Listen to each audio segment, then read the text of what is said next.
حضور علیہ السلام نے ارشاد فرمایا، میرے دوستوں میں سب سے قابل رشک دوست وہ ہے کہ جس کا سامان دنیا تھوڑا ہے اور نمازیں زیادہ ہیں۔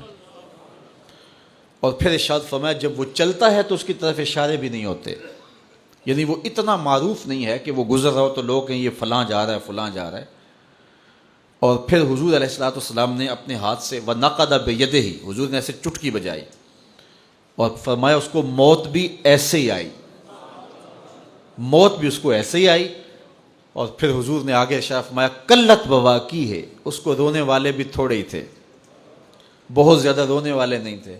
فرمایا میرے دوستوں میں قابل رشک دوست دیکھنا ہو تو یہ ہے اس کا جنازہ جا رہا۔ اللہ اکبر، یہ دنیا پہ آئے، ایک کونے کھجرے میں زندگی کاٹ دی، رزق حلال کمایا، معاشرے میں کوئی اتنی پہچان بھی نہیں بنی، بس آئے، بس زیادہ وقت مسجد میں گزرا، سجدے کثرت کے ساتھ تھے، حقوق العباد کا خیال رکھا، کسی کو دکھ نہیں دیا اور اپنی زندگی گزار دی۔ مرے تو زیادہ لوگوں کو پتہ ہی نہیں چلا، اس کی کسی کو کمی محسوس نہیں ہوئی، اس لیے کہ معاشرے کے اندر وہ ایسا ہی نہیں تھا، لا یشار الیہ الناس، لوگ اس کی طرف اشارہ نہیں کیا کرتے تھے کہ یہ فلاں ہے یہ فلاں ہے، اس کا تذکرہ نہیں کیا جاتا تھا، نہ کسی شادی میں بلایا جاتا تھا، نہ کسی ولیمے میں بلایا جاتا تھا۔ معاشرے میں ایک گمنام زندگی تھی، لیکن سجدے اس کے زیادہ تھے، نمازیں اس کی زیادہ تھیں، قلت بواکی ہے، اور زندگی کے بکھیڑے بھی زیادہ نہیں تھے، گیا تو رونے والے بھی بہت ہی تھوڑے تھے۔ تو فرمایا میرے دوستوں میں قابل رشک دوست دیکھنا ہے تو یہ اس کا جنازہ جا رہا ہے۔ چونکہ جتنا وزن تھوڑا ہوگا، جتنا بھار کم ہوگا، اتنا سفر آسان ہوگا۔ تو ہماری زندگی آخرت کے لیے گزرنی چاہیے، اور ہم اتنا بوجھ نہ بنائیں کہ جو ہمارے لیے اٹھانا مشکل ہو جائے۔ تو ہم اپنی ساری زندگی مرتب کریں، منظم کریں، ہم فالح بن جائیں۔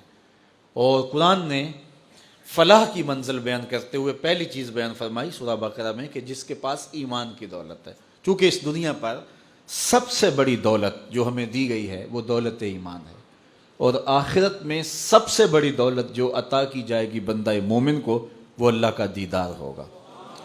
جو دنیا میں ایمان سے محروم رہا اور آخرت میں دیدار الہی سے محروم رہا وہ حقیقی طور پہ محروم ہے۔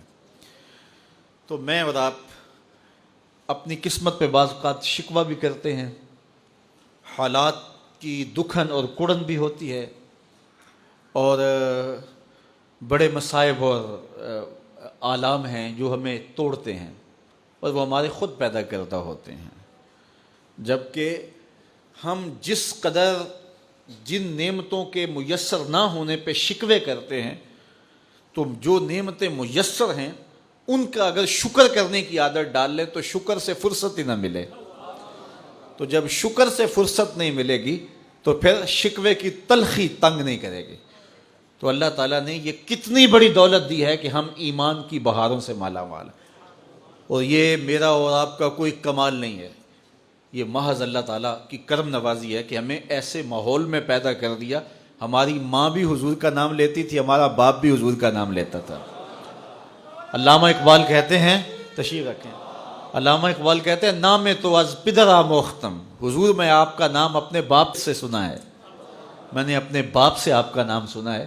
تو یہ ہمیں جو نصیب ہو گیا اس پر اللہ کا شکر کریں۔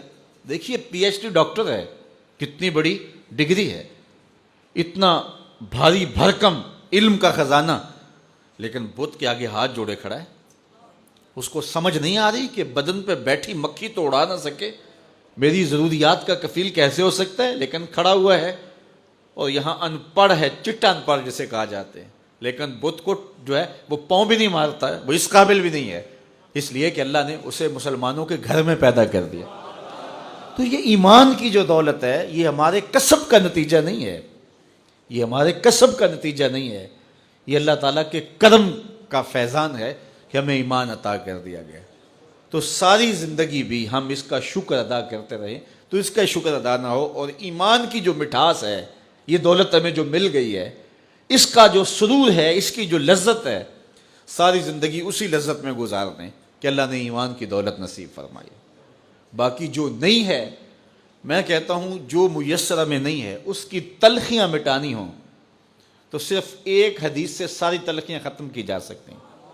میں پہلے بھی آپ کو سنا چکا ہوں، صرف ایک حدیث، ہمارے پاس یہ نہیں ہے، یہ نہیں ہے، یہ نہیں ہے، یہ نہیں، کتنی تلخیاں ہیں، ہمسایوں کے پاس یہ ہے، شریکوں کے پاس یہ ہے، فلاں کے پاس یہ ہے، کتنی تلخیاں ہیں۔ ان ساری تلخیوں کو مٹانا ہو تو علاج صرف ایک رسول کریم کی حدیث ہے۔ حضور نے ارشاد فرمایا، جو اللہ کے دیے گئے تھوڑے رزق پہ راضی ہو گیا، اللہ قیامت کے دن اس کے تھوڑے عملوں پہ راضی ہو جائے گا۔ چل بندے موج کر، تو میرے تھوڑے پہ راضی ہو گیا تھا، میں تیرے تھوڑے عملوں پہ راضی ہو گیا۔ اب جتنی بھی محرومیاں ہوں، ساری تلخیوں کو مٹانا ہو تو یہ صرف ایک حدیث ہی کافی ہے، اور زندگی کی جتنی بھی خوشیاں ہوں وہ حاصل کرنی ہو تو یہ تصور ہی کافی ہے کہ میں مسلمان ہوں، میں ایمان والا ہوں۔ بڑے بڑے سائنسدانوں کو اسلام نہ مل سکا، بڑے بڑے جنہوں نے دنیا کو بڑا کچھ دیا اور زمانے پہ ان کا نام ہے، علم و دانش، ان پہ فخر کرتے ہیں، لیکن یہ دولت اسے نہیں دی گئی، اور یہ جو ہے وہ چارہ کاٹنے والے ایک دیہاتی کو مل گئی یہ دولت، تو وہ شکر نہ ادا کرے کہ مالک جو نیوٹن کو نہیں ملا وہ مجھے مل گیا۔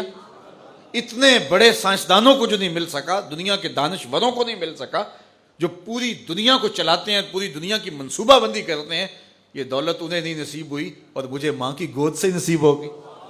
تو یہ تصور ہی نحال کر دیتا ہے کہ مجھے ایمان کی دولت نصیب ہوئی۔